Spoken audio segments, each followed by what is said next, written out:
Eu recebi um vídeo essa semana de um sobrinho meu, e ele mandou um vídeo para toda a família do filhinho dele, meu sobrinho neto, dando os primeiros passos. Sabe o pai quando fica assim em cima do filho? O filho babou, ele já está filmando, não é?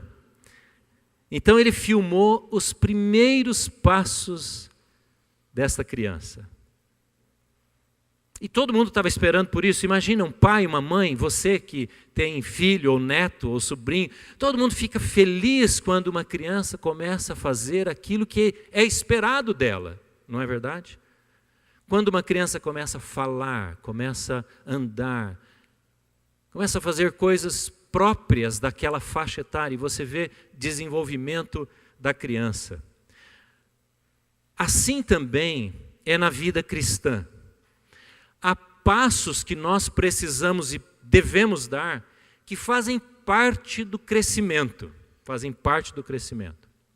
E quando a gente dá esses passos, nós estamos evidenciando, mostrando que estamos a caminho da maturidade.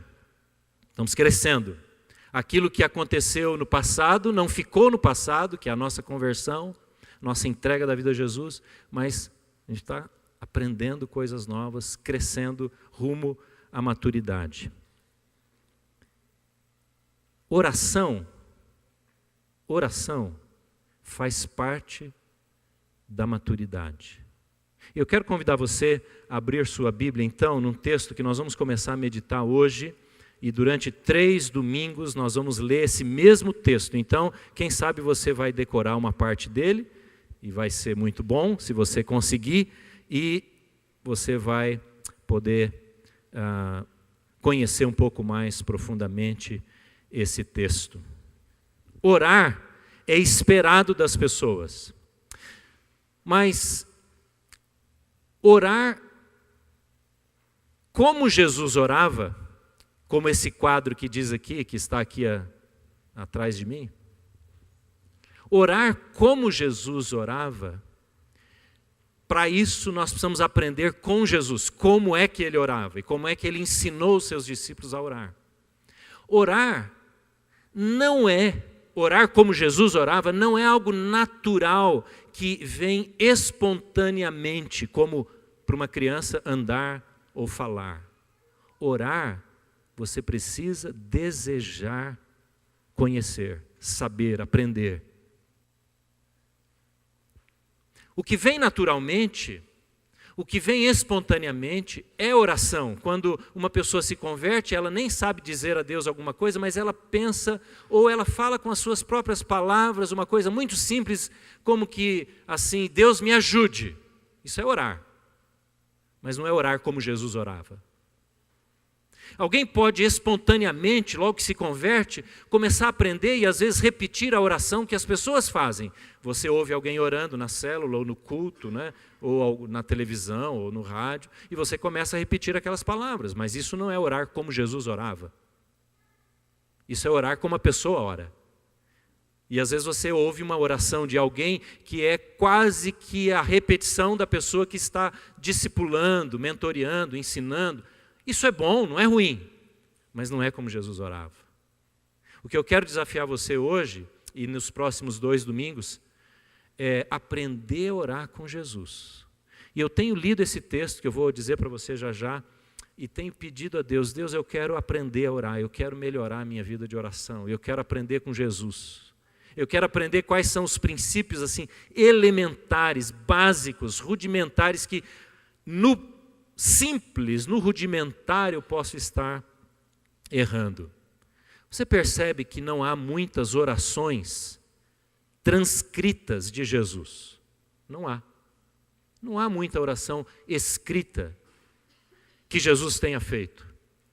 Algumas bem pequenas, em frases, como Deus meu, por quê? Me desamparaste. Essa é uma oração. A oração sacerdotal de João 15, ou de João 17, que Jesus ora ao Pai, inclusive ora por nós, ele orou lá por você, por mim, está escrito lá que ele orou. Só não está o seu nome nem o meu, mas nós somos incluídos na oração de Jesus. Pouquíssimas orações de Jesus. Sabe por quê? Eu fiquei pensando e me perguntando, por que que os discípulos não transcreveram as orações de Jesus? Porque nós não iríamos orar como ele. Nós iríamos repetir apenas as orações de Jesus. E repetição, a gente vai ver domingo que vem ou no outro, não é o conselho de Jesus. Não é o ensino de Jesus. Então tem muito pouca oração de Jesus. Mas Jesus, mais do que dar uma oração para ser decorada, ele ensina princípios. Ele dá ensinamentos de como orar. É isso que eu quero compartilhar com você. Leia então, abra comigo Mateus 6. Mateus capítulo 6, o primeiro evangelho, no versículo 5 em diante. Esse é um texto bastante conhecido dos evangelhos. Quando se fala em oração na Bíblia, esse é um texto áureo, esse é um texto principal. Mateus, capítulo 6, versículo 5 em diante. Quando vocês orarem, não sejam como os hipócritas. Eles gostam de ficar orando em pé nas sinagogas e nas esquinas, a fim de serem vistos pelos outros. Eu lhes asseguro que eles já receberam a sua plena recompensa. Mas quando você orar, vá para o seu quarto, feche a porta e ore a seu pai que está em secreto. Então o seu pai que vê em secreto o recompensará. E quando orarem, não fiquem sempre repetindo a mesma coisa, como fazem os pagãos. Eles pensam que por muito falarem serão ouvidos. Não sejam iguais a eles, porque o seu Pai sabe do que vocês precisam antes mesmo de o pedirem. Vocês orem assim. Você pode ler comigo? Pai nosso que estás nos céus, santificado seja o teu nome. Venha o teu reino, seja feita assim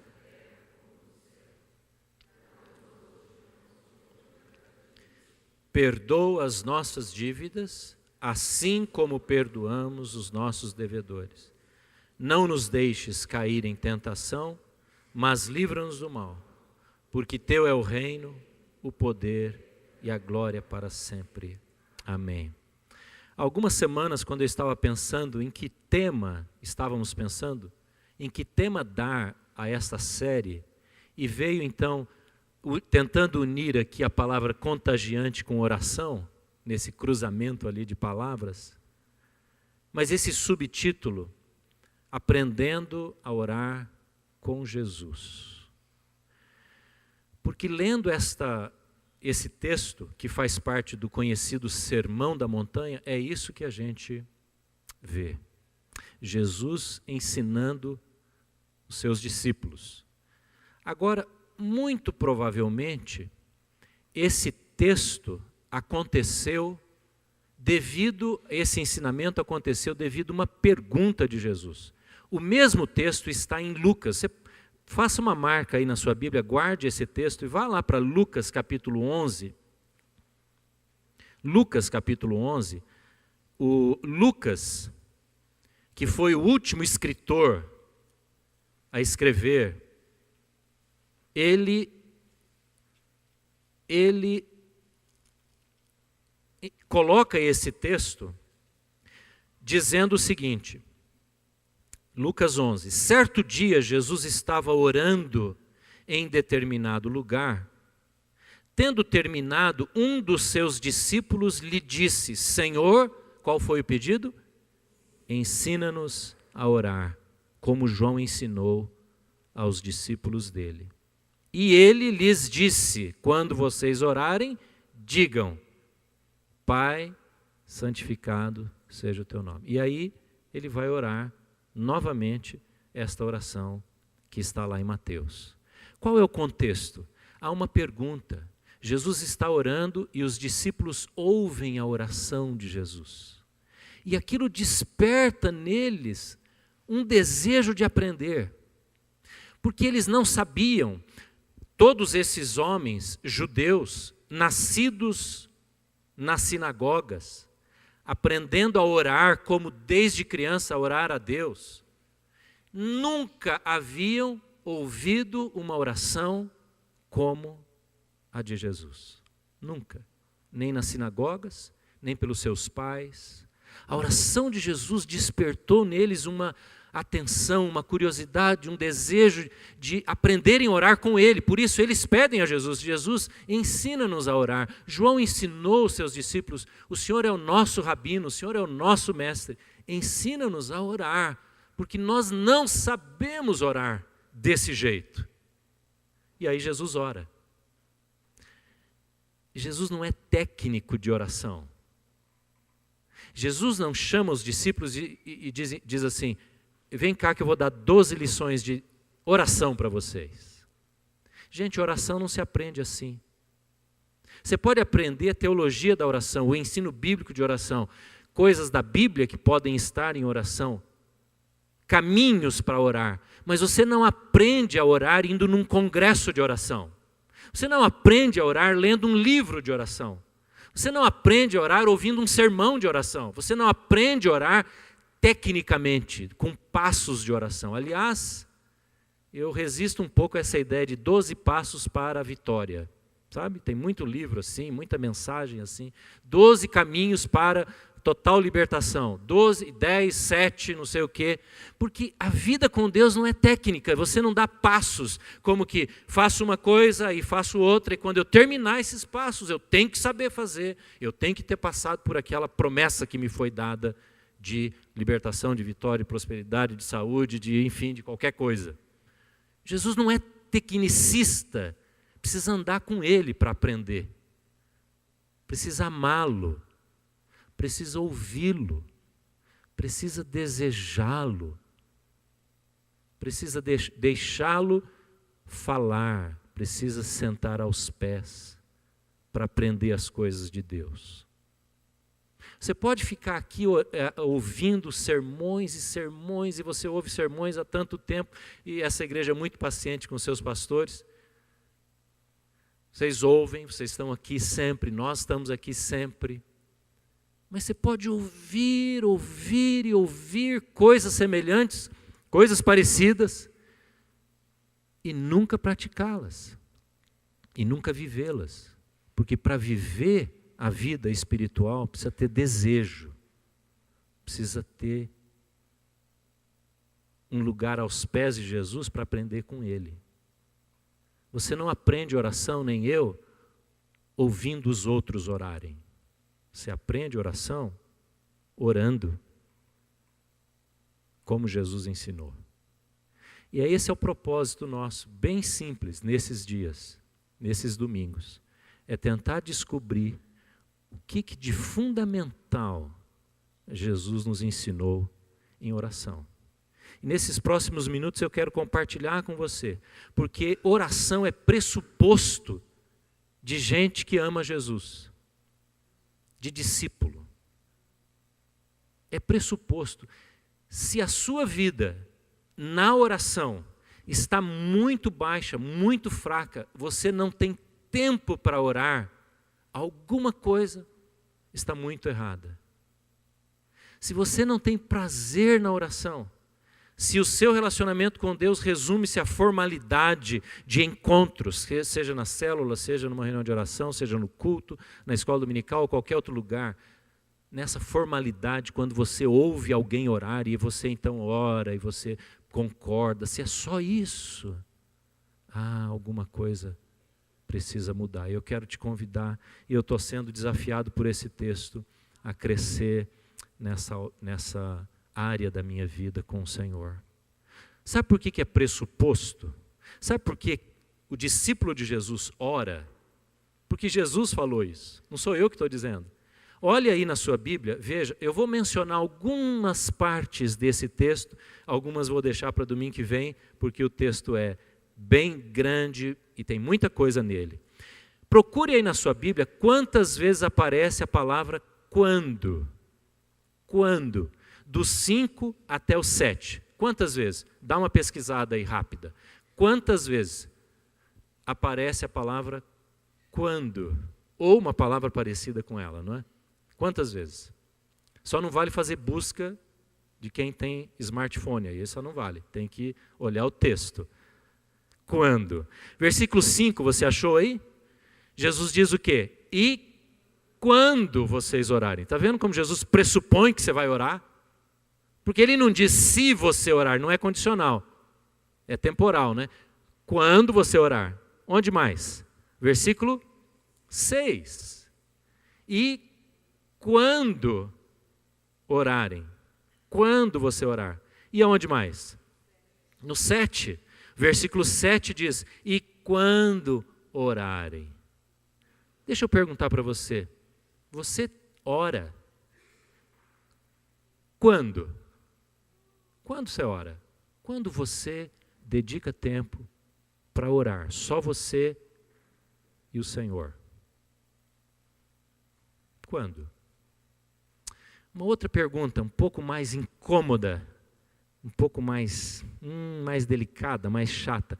Quanto tempo você ora? E não vem com aquele papo estranho assim, pastor, eu oro o tempo todo. É conversa, você ora nada. Ninguém ora o tempo todo. Na hora que você estava comendo churrasco hoje no almoço, você estava orando? Estava nada, você estava sentindo o gosto da carne, não é?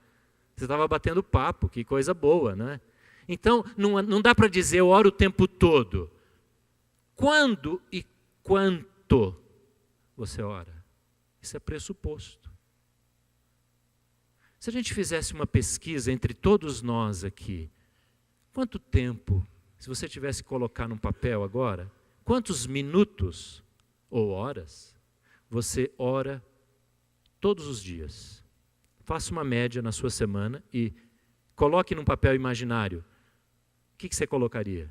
Quanto tempo você ora? Eu não quero ser legalista e nem dizer aqui que nós temos que orar tantos minutos por dia. A Bíblia não fala isso.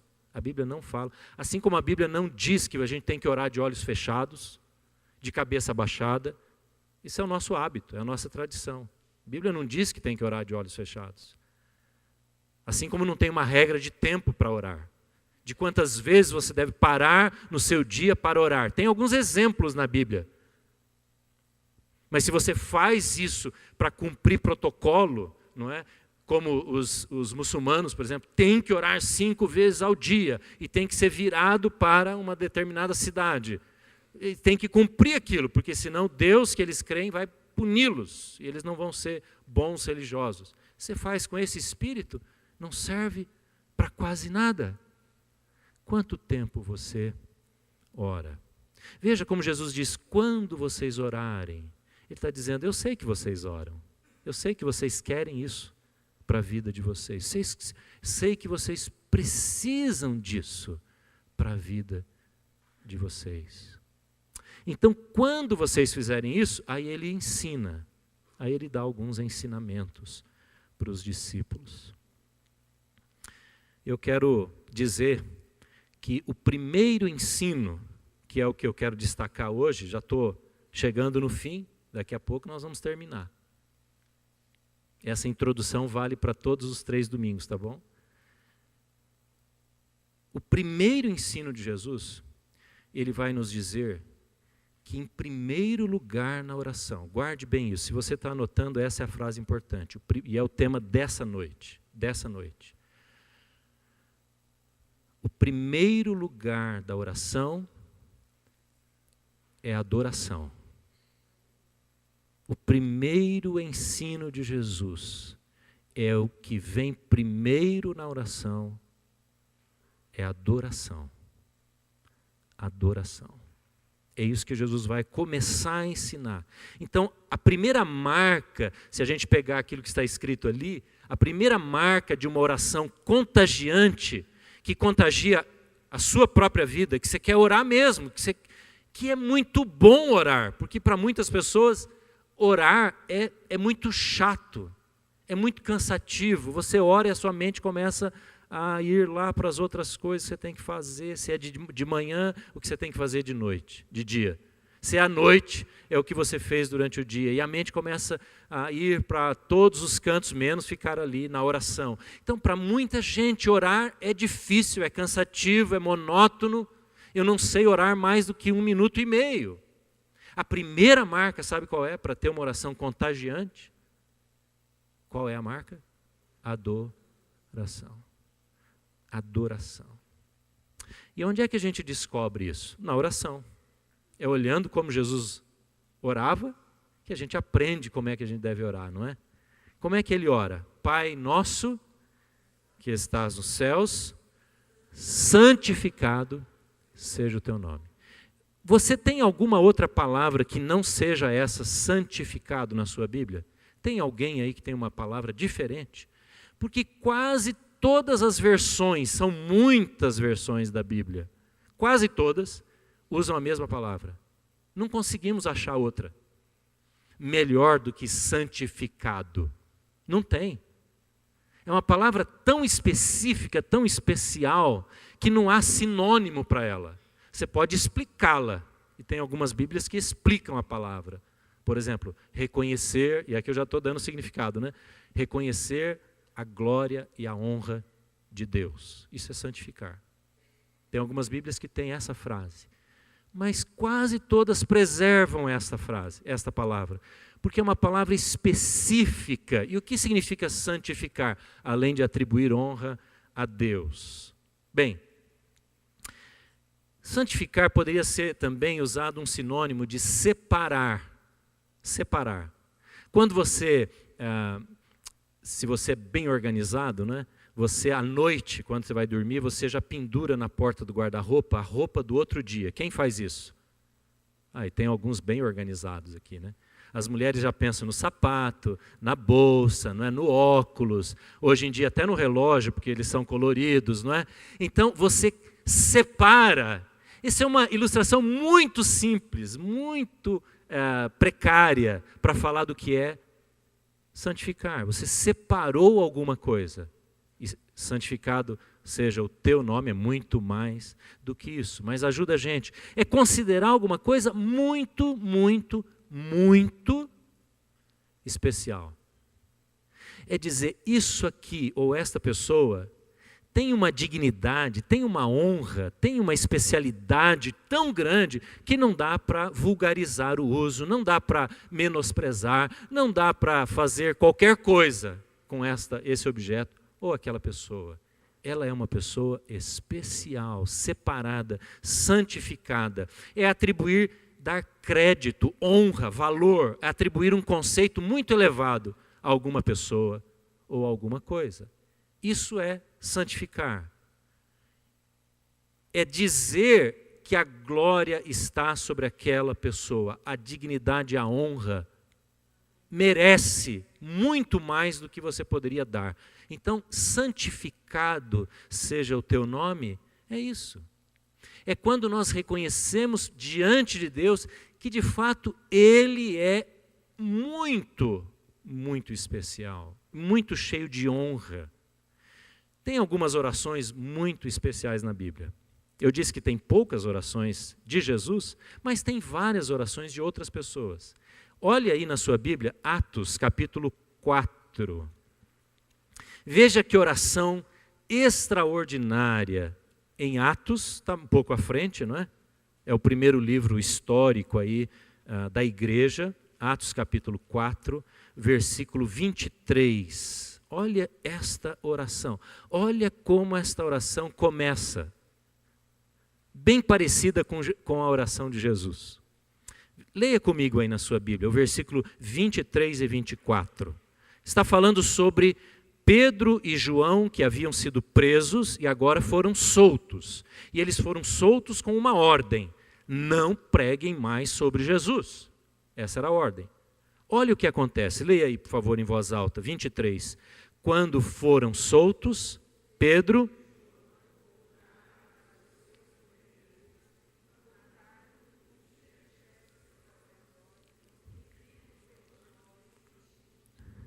Ouvindo isto, levantaram juntos a voz, dizendo, aqui começa, ó soberano, tu fizeste os céus, a terra, o mar e tudo o que neles há.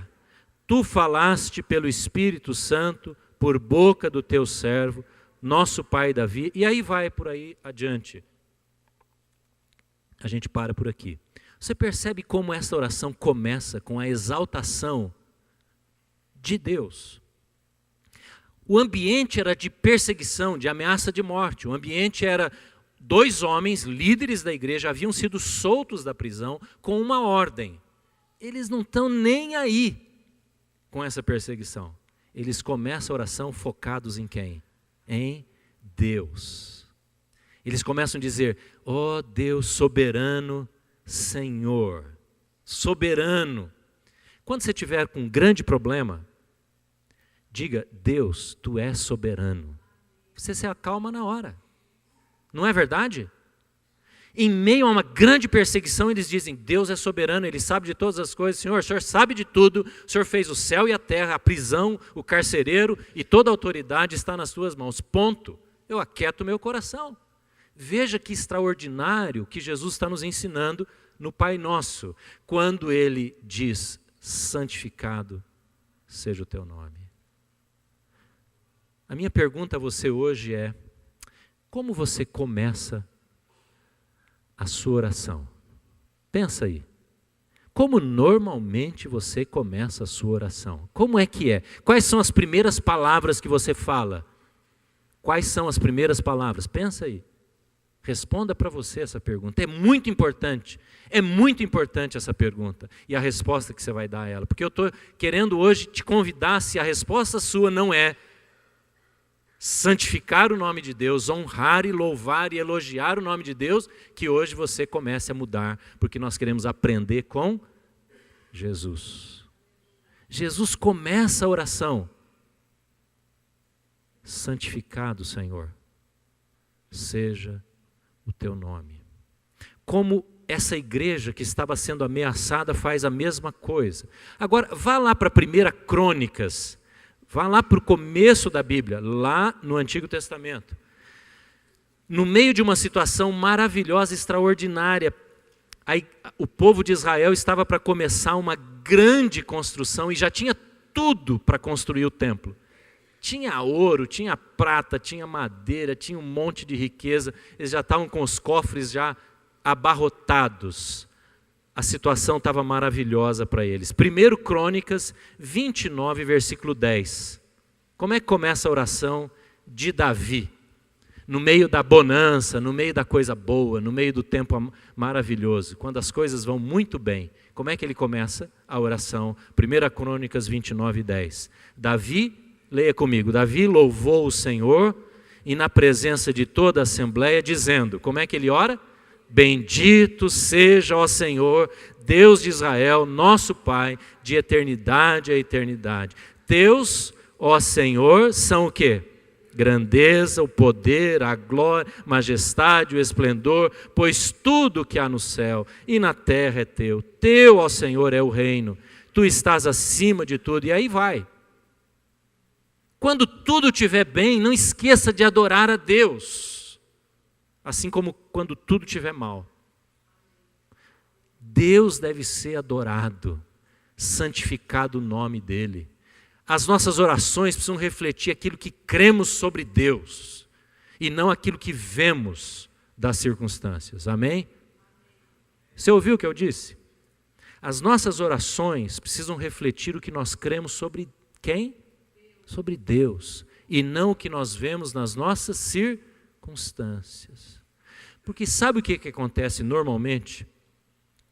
Quando a gente olha as circunstâncias, a gente concentra a nossa oração na circunstância.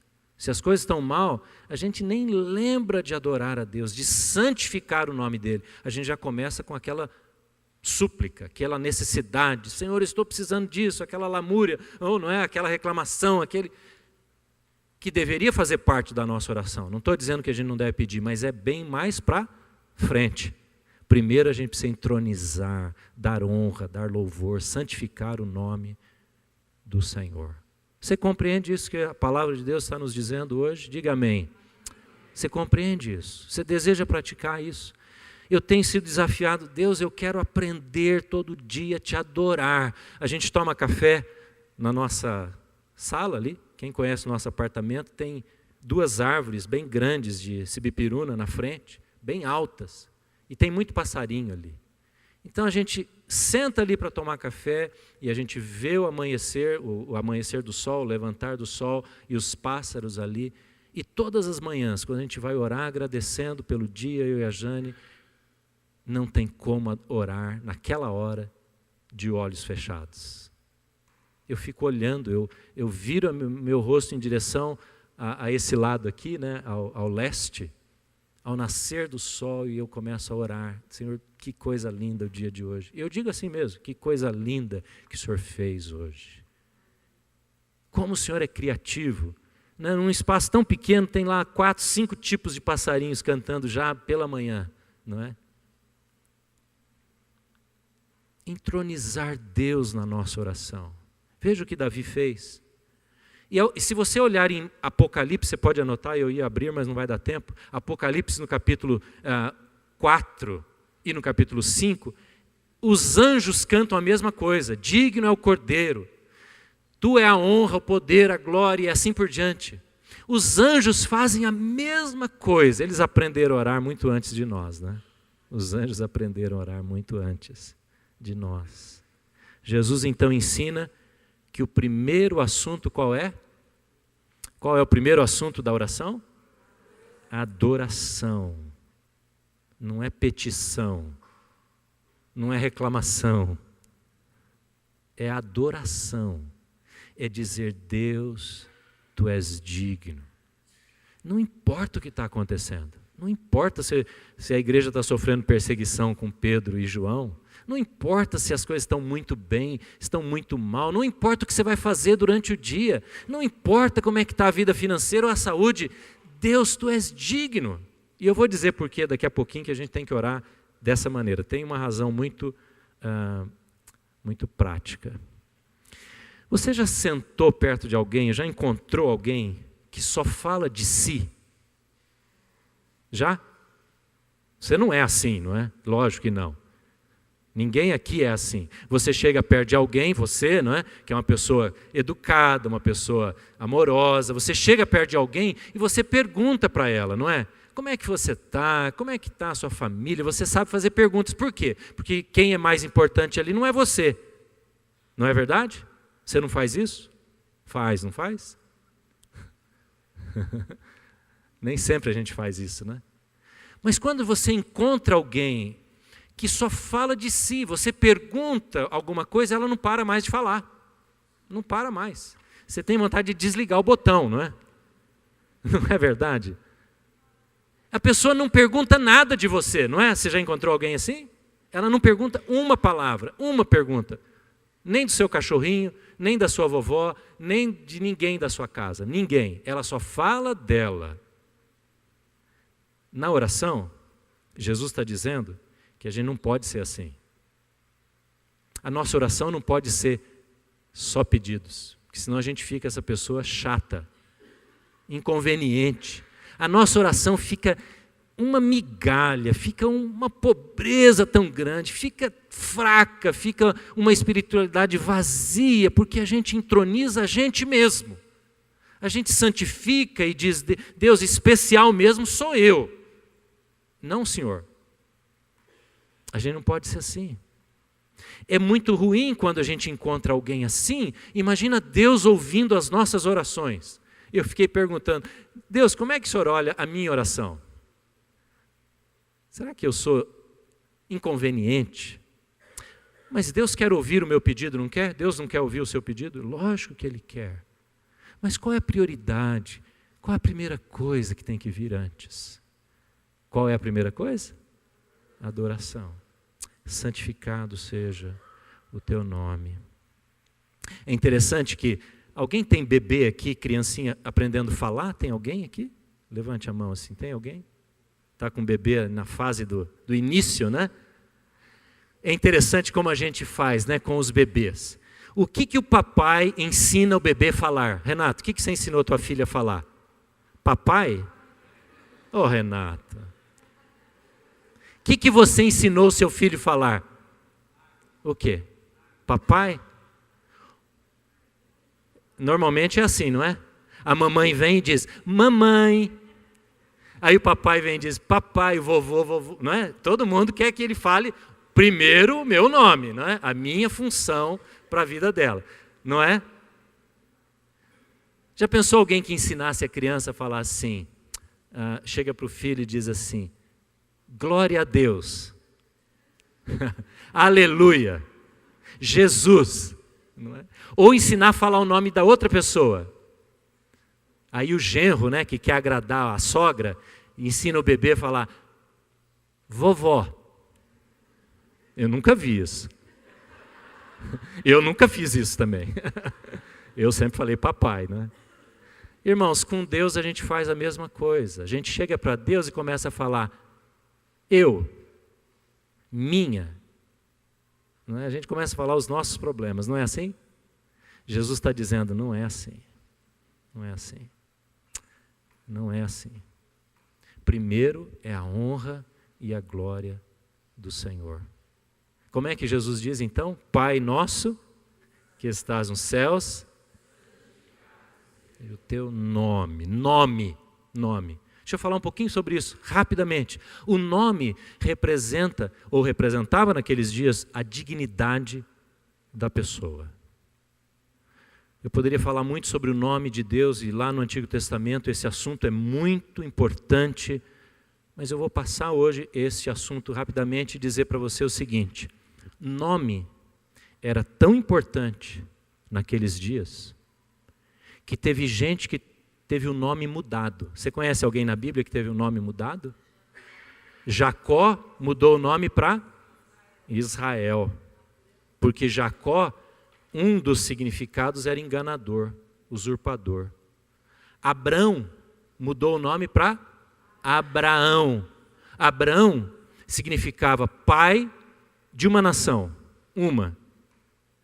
E quando ele muda para Abraão, com 2 As aí, significa pai de muitas nações, passa a ser plural. Não é interessante isso?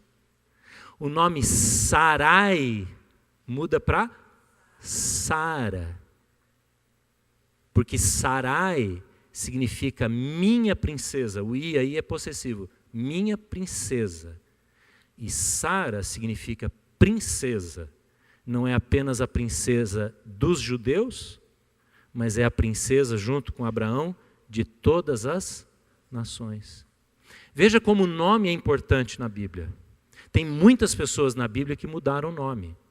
Eu tenho um amigo meu, um conhecido meu, que ele mudou o nome, não no certificado, mas ele mudou o nome publicamente, porque ele quis marcar a conversão dele com um novo nome. E o significado, se você conhecer a história, você vai entender por que ele fez isso. O nome representava o quão digno era aquela pessoa. Quando um pai punha um nome num filho, e eu já falei isso aqui quando eu preguei sobre Ruth, lembram do nome dos filhos da Noemi? Doença e fracasso, doença e enfermidade, não é? Fraqueza, doença e fraqueza. Eu esqueci o que eu ia dizer agora. Quando um pai põe o nome num filho, irmãos, ele está dando um propósito para o filho. Quando você for escolher o nome de um filho, vocês aí que fizeram o curso de noivos, pense no que você quer para o seu filho. Então dê um nome que signifique, que simbolize, que represente o plano que você tem para ele. Então nunca vai ser um nome com significado negativo, de derrota, de destruição, de morte, de enfermidade, de fracasso. Pegue o significado dos nomes. Agora, não precisa mudar o nome, não, se você tem um nome que talvez não seja tão conveniente assim. Há pais que amam tanto o seu próprio nome que juntam o nome da mãe e do pai, né? Aí cria um nome diferente, não é? Pelo menos é criativo, a gente tem que dizer que é criativo, não é? Então, santificado seja o teu nome. Se você está anotando, anote 3 frases. Eu quero concluir dizendo essas 3 frases. Adoração é a chave para entender intimidade versus, ou em contraste, com temor. Adoração é a chave para entender intimidade com Deus versus temor a Deus.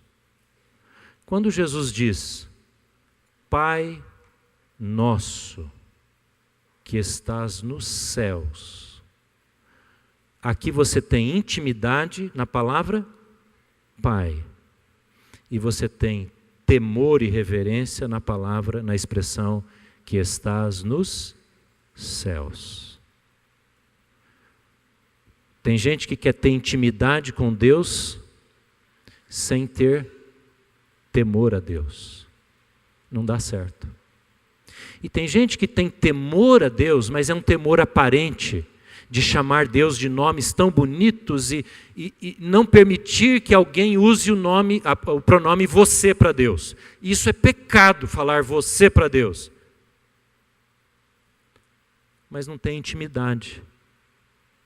Quando você adora a Deus, você entende essa chave. Você tem a chave para entender isso que parece um paradoxo, mas não é. Intimidade com Deus e temor a Deus vem pela adoração. É como um pêndulo, intimidade e temor. Uma pessoa que adora a Deus nunca vai ficar só para um lado. Eu tenho tanta intimidade com Deus que eu nem oro. Ele é meu amigão, né, o cara lá de cima que sabe tudo que eu preciso, para que eu vou orar? Ele conhece toda a minha vida. Isso é uma pseudo-intimidade, isso é uma intimidade falsa, porque ele não tem temor. Ele não tem temor. Ele não adora a Deus. Dessa boca não sai adoração, quem fala assim. Ou alguém que diz, Deus está tão distante, não é? Ele é tão separado da gente, que ele não consegue chamar Deus de Pai. É o pêndulo. Isso é deformações. Tem gente que tem dificuldade em chamar Deus de Pai porque teve um péssimo pai, não é verdade? Teve um pai muito ausente que gerou uma deformação no relacionamento. Então ele nunca consegue chamar Deus de Pai, mas quando você começa a adorar, olha, deixa eu dizer isso para você, isso é muito sério. Se você tem isso, se você não consegue chamar Deus de Pai, porque você teve um péssimo pai, um péssimo exemplo de pai, e essa acordou muita gente aqui agora. E essa palavra tem um significado ruim para você. Sabe qual é o remédio para isso? Comece a adorá-lo. E você vai ser curado disso.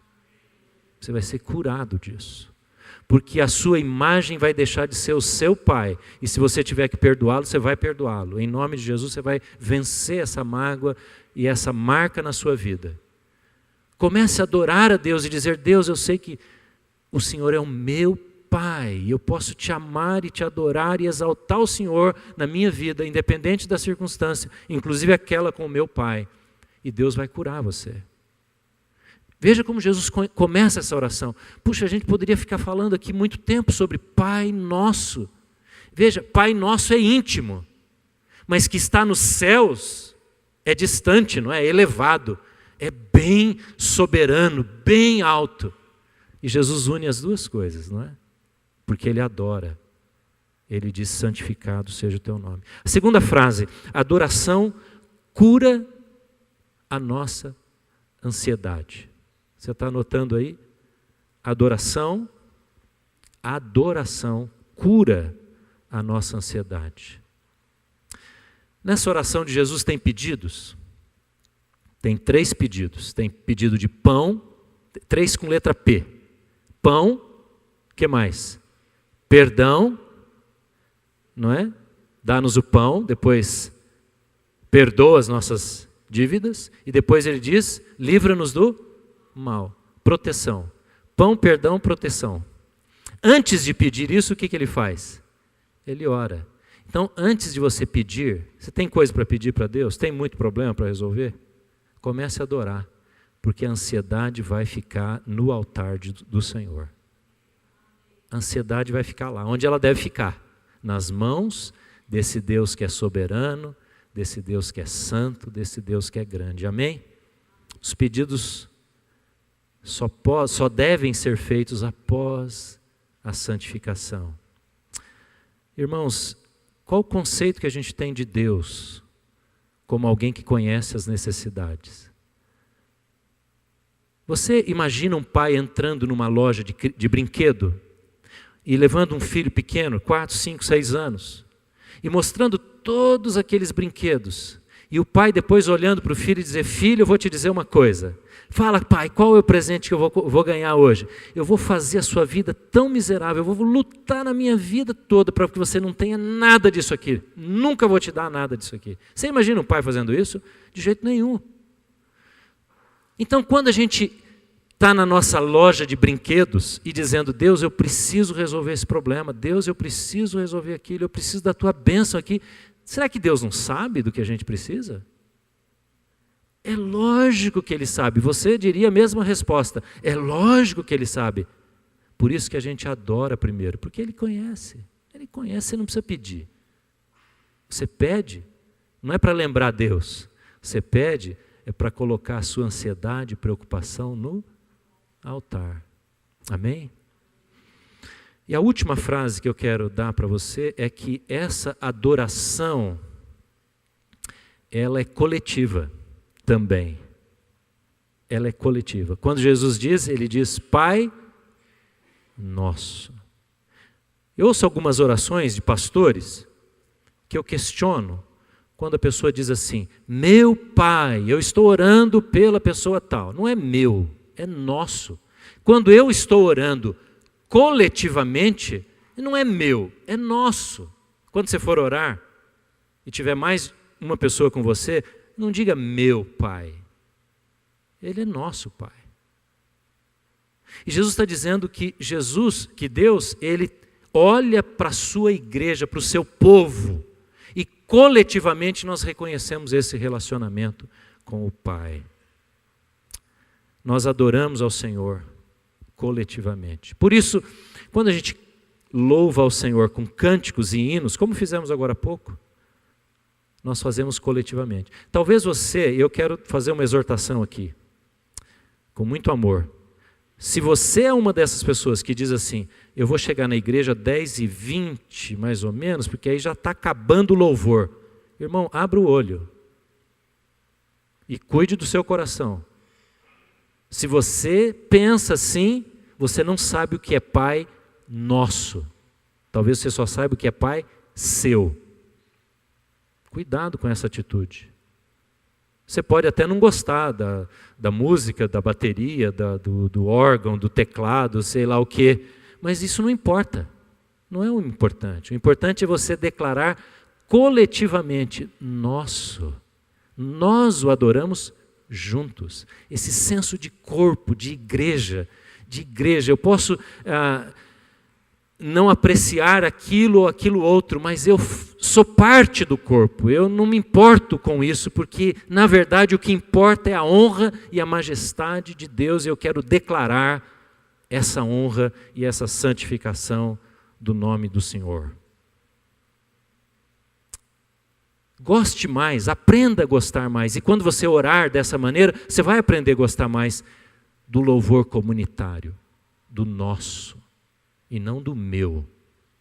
Quando você adora mais, você vai entender o que é adoração comunitária. Quero terminar. E quero convidar você a baixar a sua cabeça. Nós vamos ter um tempo de oração agora, mas eu queria convidar primeiro os pais que se levantaram agora há pouco. A gente vai fazer uma pequena movimentação aqui. Você que é pai de adolescente, ou você que é adolescente, você ficou em pé agora há pouco, quando eu falei do metanoia. Eu quero pedir para você vir aqui à frente e sair pela porta, porque você vai ter um tempo de oração e ministração lá como grupo. Então pode levantar, pode sair aqui pela porta da sua direita e você vai ser recebido aqui por algumas pessoas. Mas você que não é pai de adolescente, queria ter um tempo de oração com vocês. Nós temos alguns minutos ainda para o fim do culto. Abaixe a sua cabeça no lugar que você está, vamos terminar daqui a pouquinho. Mas eu não quero ir embora daqui sem dar a você uma oportunidade de praticar um pouquinho o que a gente ouviu. Praticar, de exercitar um pouquinho. Quem sabe vai ser um exercício que vai te ajudar a fazer mais durante a semana.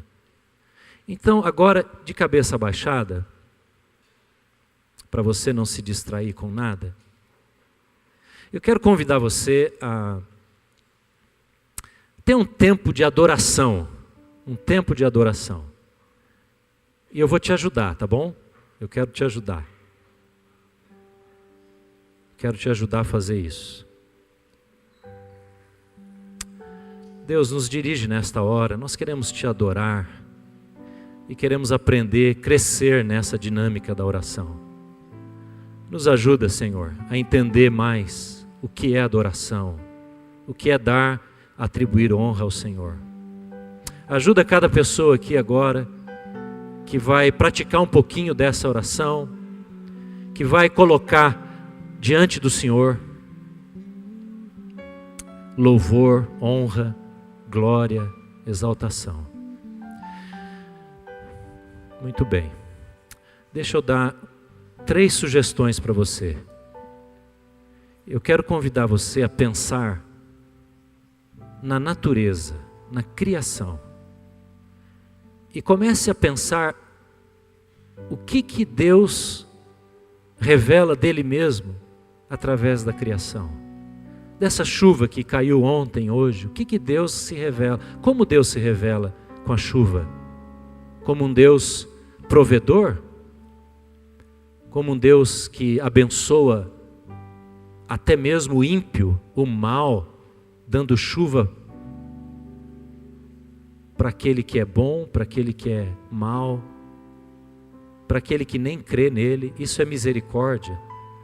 Comece a pensar na natureza. Comece a pensar, quem sabe, nas galáxias, nos céus, nas estrelas. O que isso revela sobre Deus? Poder? Então comece a dizer isso para Deus. Deus, tu és tão poderoso. Comece a adorar a Deus. E eu vou falar, talvez a minha fala atrapalhe um pouquinho você, mas eu quero te ajudar nisso. Ajudar você a entender o que é adoração na prática. Comece a dizer, Deus, o Senhor é Criador. Que majestade tão grande é a tua. Comece a pensar agora em coisas pequenas como uma flor, como a variedade dos pássaros, como as sementes, que tão pequenininhas geram uma árvore, uma planta grande. O que isso revela sobre Deus? Poder, revela criatividade, tantas cores, tantos sons, os sons dos animais. Comece a adorar a Deus por causa disso. Tudo isso é a criação dele. Pense no seu próprio corpo, as coisas que Deus pôs em funcionamento dentro de você mesmo. A multiplicação das células, o sistema sanguíneo, o sistema respiratório. Tanta maravilha que tem em nós mesmos, o nosso poder de cura de nós mesmos, de reação. Essa pele que nos protege das infecções. O que isso fala de Deus? Ah, um Deus tão inteligente, um Deus tão sábio.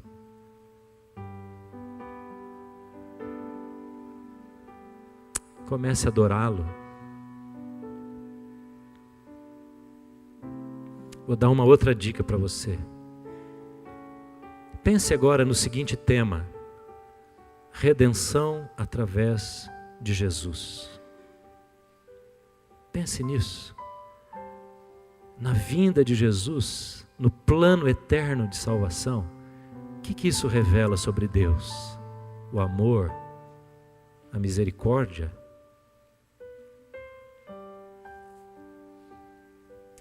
Pense na cruz, na terrível morte de Jesus, no seu sangue derramado e o seu amor ao morrer com os braços estendidos. O que isso revela sobre Deus? Perdão, isso revela amor incondicional. Comece a elogiá-lo por isso. Isso é adoração. Pense no poder que tocou o corpo morto de Jesus quando o ressuscitou. O que isso revela sobre Deus? A vitória, a majestade, a autoridade. Comece a adorá-lo e dizer isso ao Pai.